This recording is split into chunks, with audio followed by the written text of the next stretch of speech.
The incredible Elvis Presley life story began when Elvis Aaron Presley was born to Vernon and Gladys Presley on January 8, 1935. His twin brother, Jesse Garin, was stillborn, leaving Elvis to grow up as an only child. Shortly after graduating from high school in 1953, Elvis began recording music. In 1956, he started working with RCA Records, releasing his first #1 single, Heartbreak Hotel. Hey guys, and welcome back to another video. Let's dive into the world of conspiracies surrounding Elvis Presley's death. So, without any further delay, let's get started.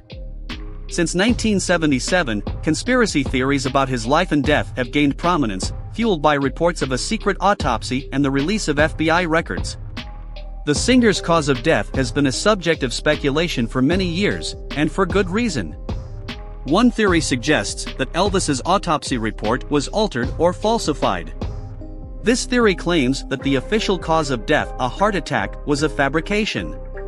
This is because people think that Elvis had a good reason to fake his own death. Such theorists suggest that Elvis faked his own death to escape the pressures of fame and live a normal life. Supporters of this theory claim that there are numerous inconsistencies and unanswered questions surrounding his death, such as the delay in calling for medical assistance, the closed casket funeral, and the absence of an autopsy report. Additionally, some fans have reported seeing Elvis lookalikes or hearing rumors that he was spotted in various locations after his death.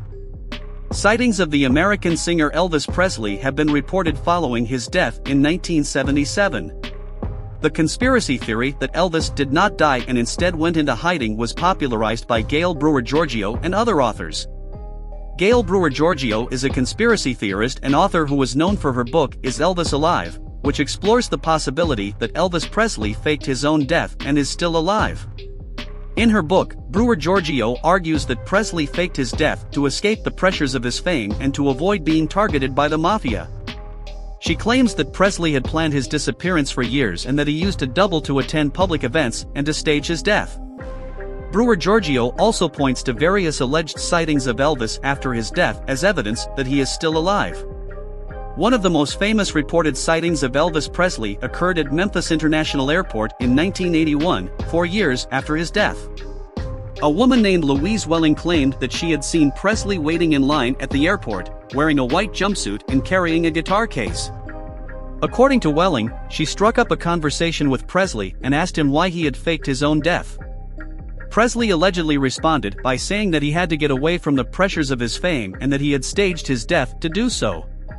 Despite the widespread attention that the sighting received in the media, there is no credible evidence to support Welling's claim, and most experts and historians believe that Presley died in 1977. It is likely that the sighting was a case of mistaken identity or a hoax. In 1988, a sighting of Elvis Presley was reported in Kalamazoo, Michigan, at a Burger King restaurant. According to reports, a man resembling Presley was seen in the restaurant, wearing sunglasses and a jumpsuit similar to those worn by Presley during his performances. The man reportedly ordered a Whopper and fries and paid with a $100 bill before leaving the restaurant. The incident was reported in the local news, and it quickly gained national attention, leading to renewed speculation that Presley may have faked his own death and was living in hiding. There is also a popular claim that Elvis Presley can be seen in a background scene of the 1990 movie Home Alone. The scene in question is when Kevin's mother is trying to get a flight from Scranton to Chicago, and she is arguing with an airline employee at the gate. In the scene, a man with a striking resemblance to Elvis Presley can be seen in the background, standing by the gate and looking at the camera. The man is wearing a hat and sunglasses, and some viewers have speculated that it could be Elvis in disguise. Paranormal researcher Ben Radford responded to Elvis sighting believers with, "Why fake your death and then turn up as an extra in a popular movie? How could the cast and crew have failed to notice the presence of one of the most famous figures in the world?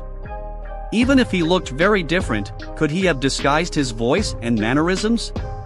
Radford was challenged to find the actor who played that part to prove it was not Elvis. He explained that the burden of proof was on the person making the claim.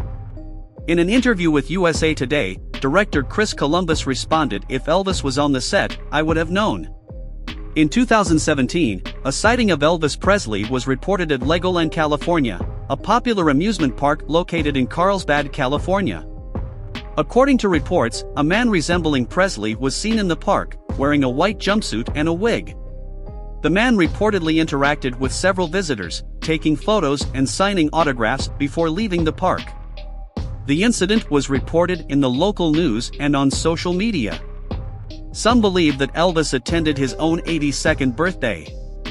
An old man by the name of Bob Joyce with security guards around him, all gray hair, gray beard, sunglasses and a ball cap on, was believed by conspiracy theorists to be Elvis. There have been some reports of a groundskeeper for Graceland, Elvis Presley's former home, claiming to have seen Elvis after his death. The groundskeeper, named Bill Beanie, reportedly worked at Graceland for several years after Elvis's death in 1977 and claimed to have seen Elvis on the property multiple times. According to Beanie, he saw Elvis inside the mansion and outside in the garden, and he even claimed to have spoken with him on one occasion. Beanie described Elvis as looking healthy and happy, and he said that he did not believe that the man he saw was an imposter. Some people also believe that Presley was a mafia undercover agent. Presley was known to associate with some individuals who had connections to organized crime, including his manager, Colonel Tom Parker, who had a questionable background and was rumored to have ties to the mafia. Also, there have also been rumors that the mafia was involved in controlling Presley's career in finances, and that they extorted money from him. However, there is no solid evidence to support these claims, and most experts and historians believe that Elvis was not involved in organized crime and was not working as a mafia undercover agent. Well, anyways, that's all for today's compilation. Don't forget to subscribe to the channel and press that bell icon so you don't miss out on any future updates. I will meet you next time. Till then, goodbye.